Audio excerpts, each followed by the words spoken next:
नमः शिवाय। हर हर महादेव। दोस्तों, शनिवार के इस परम पावन और दिव्य दिन पर हमारे चैनल भक्ति सागर में आप सभी प्रिय भक्तों का हृदय से स्वागत है। आज शनिवार के इस अवधूत अवसर पर हम आपके लिए लेकर आए हैं भगवान शिव और कर्म फलदाता शनिदेव महाराज की वह चमत्कारी और मंगलकारी कथा, जिसे जो मनुष्य एक बार सच्चे हृदय से सुन लेता है उसके सारे संकट संभव भोलेनाथ पल भर में हर लेते हैं। शनिवार का दिन वह विशेष दिन है जब हमारे कर्मों का लेखा जोखा सबसे गहराई से खुलता है। यह दिन परीक्षा का भी है और महादेव की असीम कृपा का भी, जहां भोलेनाथ अपने सच्चे भक्तों की एक व्याकुल पुकार मात्र से ही बड़े से बड़े दुर्भाग्य को सौभाग्य में बदल देते हैं। जो भी भक्त पूर्ण श्रद्धा, संयम और अटूट विश्वास के साथ शनिवार के दिन शिव पुराण और भोलेनाथ की इस पावन कथा का श्रवण करता है, उसके जीवन का गहरा से गहरा अंधकार धीरे धीरे समाप्त होने लगता है। निराशा, भय, अशांति, रोग और दरिद्रता संभव उसका रास्ता छोड़ देते हैं, क्योंकि जहाँ देवों को देव महादेव का वास है, वहाँ दुख और संकट कभी टिक ही नहीं सकते। तो आइए अपने मन को शांत कर हृदय में करुणा और भक्ति का भाव जगाकर पूरे विश्वास के साथ भगवान शिव और शनिदेव महाराज की इस पावन कथा में प्रवेश करते हैं। बहुत समय पहले की बात है। भारतवर्ष के एक सुंदर और समृद्ध राज्य प्रतापगढ़ पर राजा वीर प्रताप राज किया करते थे। राजा दिखने में जितने सुंदर थे, युद्ध कला में उतने ही निपुण और न्यायप्रिय थे। उनके राज्य में चारों तरफ खुशहाली थी और खजाने हीरे मोतियों से भरे थे। राजा वीर प्रताप का विवाह सुदूर देश की राजकुमारी भानुमति से हुआ था, जो साक्षात माँ लक्ष्मी का स्वरूप थी और भगवान शिव जी के अनन्य भक्त थी। उनका नियम था कि वह प्रतिदिन ब्रह्मा मुहूर्त में उठकर भोलेनाथ की पूजा अर्चना करने के बाद ही जल ग्रहण करती थी। विशेषकर शनिवार के दिन वह पूरे विधि विधान से शिवजी और शनिदेव का स्मरण करती थी। राजा और रानी का एक पुत्र था जिसका नाम देवेंद्र था। राजा को लगता था कि उनके पास दुनिया की हर खुशी है, लेकिन इस सफलता के कारण धीरे धीरे उनके मन में एक सूक्ष्म अहंकार ने जन्म ले लिया। वह अक्सर रानी भानुमति को पूजा करते देख हंस देते और कहते कि असली शक्ति हमारी भुजाओं में है। रानी समझाती कि महाराज, यह सब महादेव का दिया हुआ प्रसाद है, हम देने वाले को नहीं भूलना चाहिए। लेकिन राजा इन बातों को अनसुना कर देते थे। समय बीतता गया। एक बार शनिवार का दिन था जब ग्रह नक्षत्र अपनी चाल बदल रहे थे। रानी भानुमति ने सुबह उठकर राजा से निवेदन किया, महाराज, आज ग्रहों का जोग कुछ भारी है, इसीलिए आप शिकार पर ना जाएं। आज हम दोनों मिलकर महल के शिवालय में रुद्राभिषेक करेंगे और दान पुण्य करेंगे, जिससे हमारे पुत्र देवेंद्र पर आने वाला संकट टल जाएगा। राजा वीर प्रताप ने रानी की बात सुनी और जोर से हंस पड़े। उन्होंने अपना भारी धनुष उठाया और बोले, संकट कमजोर लोगों पर आते हैं, वीर प्रताप पर नहीं। मेरी तलवार की चमक देखकर काल भी अपना रास्ता बदल लेता है। आज मुझे जंगल में एक आदमखोर शेर को अंत करना है। तुम अपना पूजा पाठ करो, मैं अपने क्षत्रिय धर्म का पालन करने जा रहा हूँ। रानी का मन किसी अनहोनी की आशंका से कांप उठा। उन्होंने राजा के हाथ पकड़कर बेनती की, लेकिन राजा ने उनका हाथ स्नेह से हटा दिया और सैनिकों के साथ जंगल की ओर निकल पड़े। जंगल में प्रवेश करते ही हवाएं तेज चलने लगी और आसमान में काले बादल गिर आए। दोपहर होते होते राजा अपनी सेना से अलग हो गए। एक हिरण का पीछा करते हुए वह घने जंगल के उस हिस्से में पहुंच गए जहां सूरज की रोशनी भी नहीं पहुंचती थी। अचानक राजा का घोड़ा बिदक गया। तभी राजा को झाड़ियों के पीछे कुछ सरसराहट सुनाई दी। उन्हें लगा कि शेर छिपा है और उन्होंने बिना देखे केवल आवाज की दिशा में एक बाण छोड़ दिया। बाण छूटते ही वहां से किसी इंसान की चीखने की आवाज आई, हे राम, हे राम। राजा तुरंत घोड़े से नीचे उतरे और झाड़ियों के पीछे गए। वहां कोई शेर नहीं बल्कि एक वृद्ध साधु बैठे ध्यान कर रहे थे और राजा का बाण सीधा उनके कंधे पर लगा था। साधु के शरीर से रक्त बह रहा था। राजा कांपते हुए साधु के चरणों में गिर पड़े और क्षमा मांगने लगे। साधु ने अपनी आंखें खोल ली और कहा, राजन, सत्ता और शक्ति के मद में चूर होकर तुमने आज शनिवार के दिन एक निरपराध तपस्वी पर वार किया है। मैं तुम्हें श्राप नहीं दूंगा, क्योंकि मैं शिवजी का भक्त हूँ, लेकिन तुम्हारे कर्मों का फल तुम्हें अवश्य मिलेगा। जिस अहंकार के कारण तुमने आज यह कृत्य किया है वही तुम्हारे विनाश का कारण बनेगा। आज से तुम्हारे बुरे दिन शुरू होते हैं। तुम अपना राज्य, परिवार और सब कुछ खो दोगे और दाने दाने के लिए मोहताज हो जाओगे। इतना कहकर साधु समाधि में लीन हो गए। राजा बदहवास होकर महल की ओर भागे। जैसे ही वह पहुंचे, मंत्री ने दौड़ते हुए कहा, महाराज, गजब हो गया। पड़ोसी शत्रु राजा ने अचानक हमारे राज्य पर हमला कर किले को घेर लिया है। जिस सेना पर राजा को घमंड था वह ताश के पत्तों की तरह बिखर गई। युद्ध में राजा की तलवार भी उनका साथ नहीं दे पाई और उनके वफादार सैनिकों ने गद्दारी कर दी। शाम होते होते पूरा राज्य शत्रु के कब्जे में आ गया। जान बचाने के लिए राजा वीर प्रताप, रानी भानुमति और नन्हे देवेंद्र को रात के अंधेरे में एक गुप्त रास्ते से महल छोड़ना पड़ा। जो राजा सुबह तक सोने के पलंग पर सोता था वह रात को फटे पुराने कपड़ों में जंगल में नंगे पैर भड़क रहा था। शनिदेव की बक्कर दृष्टि और महादेव की अवहेलना का परिणाम सामने था। तीनों भटकते हुए दूसरे राज्य की सीमा पर एक छोटे से नगर में पहुंचे। पेट भरने के लिए राजा ने अपनी पहचान छुपाकर एक लकड़ी काटने वाले की जहां बारी को लाड़ी चलाकर मजदूरी शुरू की और रानी भानुमति दूसरों के घरों में जाकर बर्तन मांजने और झाड़ू पोंछा करने लगी। राजा को बार बार वो शनिवार का दिन याद आता और वह सोचते कि अगर भानुमति की बात मान ली होती तो आज यह दुर्दशा ना देखनी पड़ती। लेकिन रानी भानुमति ने इस कठिन परिस्थिति में भी धैर्य नहीं खोया और हर समय ओम नमः शिवाय का जाप करती रही। वह अक्सर राजा को समझाती कि स्वामी, यह हमारे कर्मों की परीक्षा है। जब हमने सुख में उन्हें याद नहीं किया, शायद इसीलिए यह दुख आया है। अब अगर हम सच्चे मन से याद करेंगे तो वह हमारे कष्ट जरूर हरेंगे। अभी उनकी परीक्षा पूरी नहीं हुई थी कि एक दिन राजकुमार देवेंद्र को बहुत तेज बुखार हो गया। दवा खरीदने के लिए उनके पास एक भी पैसा ना था। मालिक से पैसे मांगे तो उसने धक्के मारकर निकाल दिया।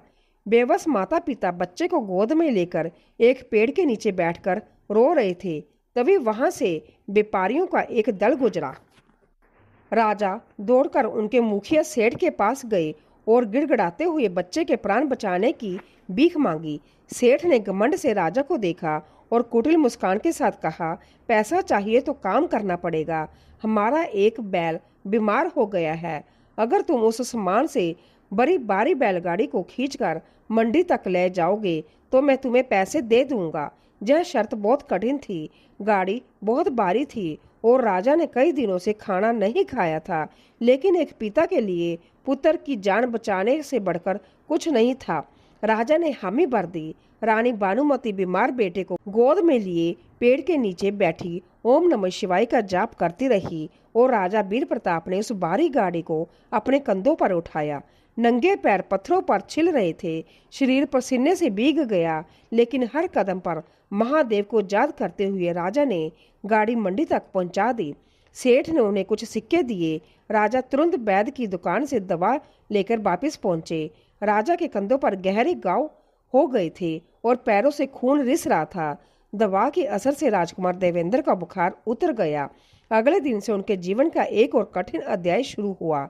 रहने के लिए उन्होंने शहर के बाहर एक गंदे नाले के किनारे छोटी सी टूटी फूटी झोंपड़ी ढूंढ ली। राजा को एक अनाज की दुकान पर सफाई और बोझा ढोने का काम मिल गया, जहां दुकानदार उन्हें जरा सी गलती पर गालियां देता था। राजा रानी भानुमति ने भी अमीर घरों में बर्तन मांजने और कपड़े धोने का काम शुरू किया। कोमल हाथों में छाले पड़ गए थे, लेकिन वह खुद बासी रोटी खाकर भी देवेंद्र के लिए हमेशा ताजे भोजन और अच्छे कपड़ों का प्रबंध करते थे। धीरे धीरे देवेंद्र बड़ा होने लगा, लेकिन माता पिता के इस त्याग को देखकर विनम्र होने की बजाय उसके स्वभाव में चिड़चिड़ापन और गरीबी को लेकर शर्म आने लगी। एक शाम राजा अपनी भूख मारकर दुकान के मालिक से मिले 2 लड्डू देवेंद्र के लिए लाए तो उसने खुश होने की बजाय मुंह बना लिया और कहा कि मेरे दोस्त महंगी मिठाइयाँ खाते हैं और आप जैसे सूखे लड्डू ले आए, और उसने लड्डू जमीन पर फेंक दिए। रानी ने उसे डांटना चाहा। देवेंद्र, यह क्या तरीका है? तुम्हारे पिताजी दिन भर कितनी मेहनत करते हैं, तुम्हें पता भी है। लेकिन राजा ने रानी को रोक दिया और लड्डू उठाकर मुस्कुराते हुए बोले कि बच्चा है, शायद इसका मन कुछ और खाने का होगा। मैं कल कोशिश करूंगा कि इसके लिए कुछ बेहतर ला सकूं। राजा का यह अत्यधिक पुत्र मोह उनकी दूसरी सबसे बड़ी गलती बन रहा था, जिसने देवेंद्र को स्वार्थी और हंकारी बना दिया। उधर रानी भानुमति का नियम अब भी नहीं टूटा था। वह हर रोज मिट्टी का शिवलिंग बनाकर पूजा करती और हर शनिवार को विशेष प्रार्थना करती। जब देवेंद्र बड़ा हुआ तो राजा ने उसकी अच्छी शिक्षा के लिए शहर के एक बड़े गुरुकुल में उसका दाखिला करवाने का सोचा, जिसकी फीस बहुत ज्यादा थी। रानी भानुमति ने अपने मायके की आखिरी निशानी सोने की बालियां राजा के हाथ में रख दी और कहा कि इन्हें बेच दीजिए। मेरे कानों की शोभा से ज्यादा जरूरी मेरे बेटे का भविष्य है। बालियां बेचकर देवेंद्र का दाखिला गुरुकुल में करवा दिया गया, लेकिन देवेंद्र ने वहां पढ़ाई पर ध्यान देने की बजाय अमीर छात्रों की नकल करना शुरू कर दिया और उनसे झूठ बोलता कि उसके पिता बहुत बड़े व्यापारी है। अगर कभी माता पिता उससे मिलने गुरुकुल जाते तो वह उनसे मिलने से कतराता, क्योंकि उसे अपने गरीब माता पिता को दोस्तों से मिलवाने में शर्म आती थी। एक दिन देवेंद्र को गुरुकुल के समारोह के लिए धन की आवश्यकता थी। घर में अन्न का दाना नहीं था और राजा ने जब असमर्थता जताई तो देवेंद्र भड़क गया और घर की मिट्टी के बर्तन और मटका तोड़ते हुए चिल्लाया, अगर आप मेरी जरूरत पूरी नहीं कर सकते तो मुझे पैदा क्यों किया? मुझे ऐसी दरिद्रता में नहीं रहना। आप लोग मेरे लिए एक बोझ बन गए हो। अपने ही बेटे के मुंह से यह शब्द सुनकर माता पिता पत्थर की मूर्त बन गए। उस रात झोंपड़ी में चूल्हा नहीं जला और दोनों पूरी रात रोते रहे। साल बीतते गए। राजा वीर प्रताप समय से पहले ही बूढ़े हो गए और रानी के हाथ खुरदरे हो गए। देवेंद्र ने अपनी पढ़ाई पूरी की और उसे शहर के एक बड़े सेठ के यहाँ मुनीम की नौकरी मिल गई। राजा रानी दरवाजे पर उसका इंतजार कर रहे थे कि बेटा पहली कमाई चरणों में रखेगा। देवेंद्र आया और जब राजा ने उसे गले लगाना चाहा तो उसने हाथ से रोक दिया और बोला, पिताजी दूर रहिए, आपके पसीने और गंदगी से मेरे नए कपड़े खराब हो जाएंगे। उसने गुस्से में कहा कि सबको पता चल गया है कि मैं इस गंदे नाले के किनारे रहता हूँ, इसीलिए मैंने दफ्तर में सबको कह दिया कि मेरे माता पिता गांव में रहते हैं और मैं जहां अपने दूर के रिश्तेदारों के साथ रहता हूं। यह सुनकर रानी का कलेजा मुंह को आ गया। देवेंद्र ने अपनी तनख्वाह का एक हिस्सा भी उन्हें नहीं दिया और सारे पैसे अपने शौक में उड़ाने लगा। एक दिन सावन के महीने में मूसलधार बारिश हो रही थी और देवेंद्र अपना छाता घर भूल गया था। राजा वीर प्रताप उसकी चिंता में फटी हुई छतरी और टिफिन में गर्मा गर्म खाना लेकर उसके दफ्तर पहुंचे। उनके कपड़े कीचड़ से सने थे। जब देवेंद्र बाहर आया तो वह पिता को देखकर गुस्से से लाल हो गया। वह उन्हें कोने में ले जाकर गुराया, आप मेरी इज्जत मिट्टी में मिलाने क्यों आए हैं? लोग क्या सोचेंगे कि इतना पढ़ा लिखा मुनीम एक मजदूर का बेटा है। देखिए अपनी हालत किसी भिखारी से कम नहीं लग रही है आप। राजा ने टिफिन आगे बढ़ाया तो देवेंद्र ने झटके से मार दिया और खाना कीचड़ में गिर गया। उसने कहा, मुझे आपकी भूख और छाते की चिंता नहीं है, मुझे अपनी इज्जत की चिंता है। चले जाइए जहां से और दोबारा अपनी यह मनहूस शक्ल लेकर मेरे दफ्तर मत आइएगा। राजा वीर प्रताप बारिश में भीगते हुए वापस लौट आए और चुपचाप कोने में लेट गए। उन्हें साधु का श्राप याद आ रहा था कि शारीरिक कष्टों से बड़ा यह मानसिक संताप है। कुछ महीने बाद देवेंद्र ने अपनी गरीबी से पीछा छुड़ाने के लिए शहर के एक धनी व्यापारी की इकलौती बेटी से विवाह तय किया, जो घर जमाई ढूंढ रहा था। व्यापारी और उसकी पत्नी लड़के का घर देखने आने वाले थे। देवेंद्र दौड़कर झोंपड़ी में आया और माता पिता के सामने एक खौफनाक प्रस्ताव रखा। उसने कहा, कल वह लोग घर देखने आ रहे हैं। मैंने उनसे झूठ बोला है कि यह झोंपड़ी हमारे नौकर की है और पास ही का एक मकान किराए पर लिया है। मैं चाहता हूं कि कल आप दोनों वहां नौकर बनकर रहे। पिताजी आप माली का काम करेंगे और माँ आप नौकरानी बनकर चाय नाश्ता देगी। खबरदार, जो किसी ने बताया कि आप मेरे माता पिता हैं। रानी भानुमति रोने लगी तो देवेंद्र चिल्लाया, अगर यह रिश्ता टूटा तो मैं घर छोड़कर चला जाऊंगा, जा आत्महत्या कर लूंगा। बेटे की धमकी के आगे माता पिता झुक गए। अगली सुबह देवेंद्र उन्हें किराए के मकान में ले आया। दोपहर को लड़की वाले आए। बगीचे में राजा को पानी देते देख लड़की के पिता ने पूछा तो देवेंद्र ने हंसते हुए कहा, जी यह हमारा पुराना नौकर है, थोड़ा कम सुनता है और मंद बुद्धि है, लेकिन काम कर लेता है। यह शब्द राजा के कानों में पिघले शीशे की तरह पड़े। अंदर रानी भानुमति कांपते हाथों से चाय लेकर आई तो लड़की की माँ ने घृणा से कहा, तुम्हारे नौकर बहुत गंदे रहते हैं, देखो इसके हाथ कितने खुरदरे हैं, इसे कहो ट्रे मेज पर रख दे और दूर हट जाए। रानी रोती हुई रसोई में चली गई। शाम को रिश्ता पक्का होने पर देवेंद्र ने उन्हें आदेश दिया कि वापस अपनी झोंपड़ी में चलो और शादी के बाद मैं पत्नी के महल में रहने चला जाऊंगा। शादी से ठीक 2 दिन पहले देवेंद्र झोंपड़ी में आया और एक राशन की पोटली राजा की ओर फेंक कर कठोरता से बोला, मेरी शादी वाले दिन तुम दोनों को इस झोंपड़ी से बाहर कदम रखने की जरूरत नहीं है। अगर तुम लोग बारात के आसपास से दिखाई दिए तो लोग पूछेंगी यह भिखारी कौन है। रानी ने रोते हुए कहा कि हम भीड़ में छिपकर दूर से तेरी सेहराबंदी देख लेंगे। तो वह चिल्लाया, नहीं, मुझे तुम पर भरोसा नहीं है, तुम वहां रोना धोना शुरू कर दोगे। इतना कहकर वह चला गया। शादी के दिन दूर शहर में शहनाइयां बज रही थी और राजा रानी झोंपड़ी के अंधेरे में बैठे रो रहे थे। रानी ने महादेव की तस्वीर की ओर देखकर हाथ जोड़कर कहा, हे प्रभु, भले ही उसने हमें त्याग दिया पर उसे सुखी रखना। विवाह के बाद देवेंद्र ससुराल के आलीशान भवन में नौकर चाकरों के बीच रहने लगा और भूल गया कि उसके बूढ़े माता पिता जिंदा भी है या मर गए। इधर राजा सदमे के कारण बहुत बीमार पड़ गए और बिस्तर से उठने लायक नहीं रहे। काम पर ना जाने के कारण अनाज की दुकान के मालिक ने उन्हें निकाल दिया। रानी भानुमति बुढ़ापे और कमजोरी के कारण काम मांगने जाती तो लोग काम नहीं देते थे। एक दिन झोंपड़ी का मालिक आया और 2 महीने का किराया ना मिलने पर उनका बचा कुचा सामान बाहर फेंककर उन्हें धक्के मारकर निकाल दिया। राजा बुखार से तप रहे थे और दोनों चलते हुए शहर के एक शिव मंदिर के बाहर पहुंचे और सीढ़ियों के पास एक कोने में डेरा डाल दिया। मंदिर में आने वाले भक्तों के दिए प्रसाद से गुजारा होने लगा। वह शनिवार की शाम थी और मंदिर में आरती हो रही थी। तभी मंदिर से एक व्यक्ति बाहर निकला जिसने राजा को पहचान लिया।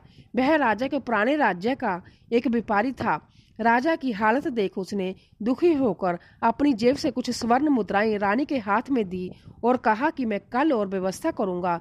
रानी ने सोचा कि इससे वह राजा का इलाज करवा सकेगी, लेकिन तभी पास बैठे जुआरियों की नजर उन मुद्राओं पर पड़ी। बदमाशों ने आकर चाकू निकाला और बूढ़े राजा का गला रेंतने की धमकी दी।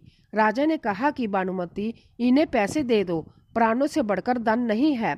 रानी ने कांपते हाथों से सारी मुद्राएं उन्हें दे दी और वह फिर से शून्य पर हो गई। राजा की हालत बहुत बिगड़ गई थी और उन्हें सांस लेने में तकलीफ हो रही थी। तभी रानी भानुमति को याद आया कि आज शनिवार है। उन्होंने राजा का सिर अपनी गोद में रखा और बोली, स्वामी, जब हम महल में थे तो वह अंतिम शनिवार था जब मैंने आपसे पूजा करने को कहा था और आप शिकार पर चले गए थे जहां साधु का अपमान हुआ था। आज फिर वही शनिवार है। हमारी सारी विपत्तियां शनिवार से ही जुड़ी है। अब हमारे प्रायश्चित का समय आ गया है। राजा ने कहा, भानुमति, अब तो मेरे पास पूजा के लिए ना फूल है, ना जल है और ना ही शक्ति है। रानी ने कहा, नहीं स्वामी, महादेव भाव के भूखे हैं। आज हम इस मंदिर की सीढ़ियों पर बैठकर ही भूखे प्यासे रहकर अपना व्रत पूरा करेंगे और शिवजी की वह कथा सुनेंगे जो शनि प्रदोष के दिन कही जाती है। रानी भानुमति ने वहां पास बैठे कुछ भिखारियों और दुखी लोगों को इकट्ठा किया और कपाती आवाज में ओम नमः शिवाय का जाप कर कथा सुनानी शुरू की। राजा आंखें बंद किए एकाग्रचित मन से पश्चाताप और समर्पण के साथ हर शब्द को सुन रहे थे। जैसे ही कथा समाप्त हुई और रानी ने भगवान शिव जी का जयकारा लगाया, अचानक आसमान में तेज बिजली कड़की और मूसलाधार बारिश शुरू हो गई। तभी एक आश्चर्यजनक घटना घटी। मंदिर का मुख्य पुजारी दौड़ता हुआ आया और उनके चरणों में गिर पड़ा। पुजारी ने रोते हुए कहा, महाराज, अभी अभी मुझे स्वप्न में भगवान शिव जी ने दर्शन हुए हैं। उन्होंने मुझसे कहा है कि मेरे परम भक्त मंदिर के बाहर कष्ट में है, जाओ और उन्हें सम्मान सहित अंदर ले आओ।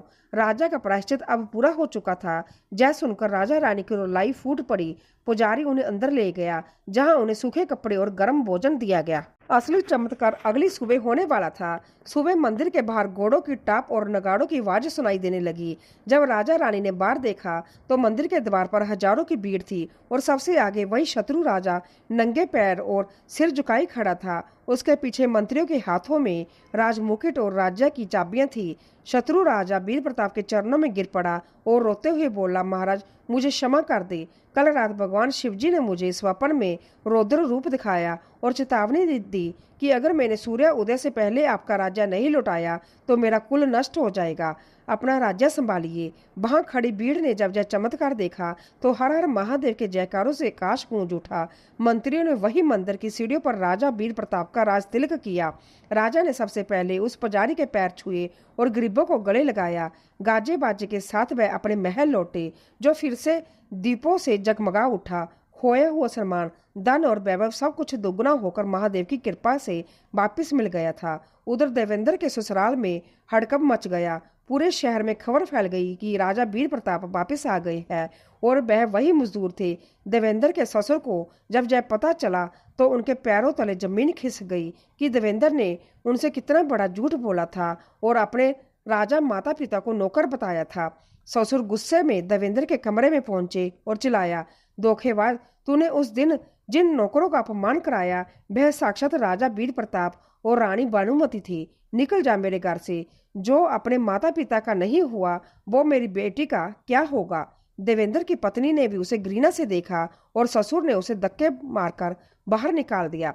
पल भर में देवेंद्र का घमंड चकनाचूर हो गया और वह दाने दाने के लिए तरसता हुआ सड़कों पर भटकने लगा। लोग उसे पहचान कर ताने मारने लगे। शर्म और भूख से बेहाल होकर देवेंद्र रोता बिलखता राजा वीर प्रताप के महल के द्वार पर पहुंचा और द्वारपालों ने से अंदर जाने की भीख मांगने लगा। शोर सुनकर राजा और रानी बालकनी में आए। देवेंद्र को फटे हाल में देख रानी का दिल पसीज गया। राजा के आदेश पर उसे अंदर लाया गया। देवेंद्र चरणों में गिरकर फूट फूट कर रोने लगा। पिताजी, माँ, मुझे माफ कर दो। दौलत की चंगाचौंध ने मेरी बुद्धि भ्रष्ट कर दी थी। आज मुझे समझ आया कि माता पिता का साथ ही सबसे बड़ी दौलत होती है। राजा ने गंभीर स्वर में कहा, देवेंद्र, तुमने हमें बोझ कहा था, आज किस हक से आए हो। रानी भानुमति ने उसे उठाया और राजा से कहा कि स्वामी, इसे माफ कर दीजिए, इसे अपने कर्मों की सजा मिल चुकी है। राजा ने उसके सिर पर हाथ रखा और बोले, मैं तुम्हें एक पिता के रूप में माफ करता हूँ, लेकिन तुम्हें अपने पापों का प्रायश्चित करना होगा। आज से तुम युवराज नहीं बल्कि एक सेवक की तरह रहोगे और हर शनिवार को मंदिर की सफाई और गरीबों की सेवा करोगे। देवेंद्र ने हाथ जोड़कर यह शर्त स्वीकार कर ली और वह पूरी तरह बदल गया। राजा वीर प्रताप और रानी भानुमति ने कई वर्ष तक सुखपूर्वक राज किया। उनका जीवन इस बात का प्रमाण बन गया कि जो व्यक्ति सुख में भगवान को भूल जाता है उसे दुख का मुंह देखना पड़ता है, लेकिन जो दुख में भी भगवान का दामन नहीं छोड़ता, महादेव उसे रंग से राजा बना देते हैं। शनिवार के दिन भगवान शिवजी और शनिदेव की आराधना करने से और अपने माता पिता की सेवा करने से मनुष्य के सारे कष्ट कट जाते हैं। माता पिता धरती पर भगवान का रूप है। अगर आपको हमारे चैनल भक्ति सागर की जय कहानी पसंद आई हो तो कमेंट बॉक्स में ओम नमः शिवाय जय जय कर्म फलदाता शनिदेव जरूर लिखें और अपने माता पिता के लिए इस कथा को एक लाइक और चैनल को सब्सक्राइब जरूर करें। जय श्री कृष्ण। राधे राधे।